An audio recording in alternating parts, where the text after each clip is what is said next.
يسعك الفضاء الرحيب কেউ যদি মনে করে আমি নামাজ পড়ি না তারপরে মুসলিম, এটা একটা ডাহা মিথ্যা কথা। নামাজ না পড়লে কেউ মুসলিম থাকে না।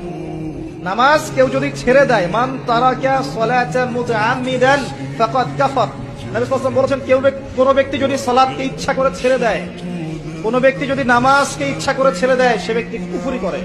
ফাকাদ কাফারা বাইনার রাজুলি ওয়া বাইনাশ শিরকি ওয়াল কুফর তারকুস সালাত, হাদিসে এসেছে। একজন মুসলিম বান্দা আর একজন মুশরিক কাফেরের মধ্যে পার্থক্যই হচ্ছে নামাজ। নামাজ নাই, ইসলাম নাই। বাংলাদেশে অনেকে মানুষ মনে করে যে নামাজ না পড়লেও মানুষ মুসলিম থাকে। আরব কান্ট্রিতে এটা মনে করে না, ওরা মনেই করে না নামাজ না পড়লে কেউ মুসলিম থাকতে পারে।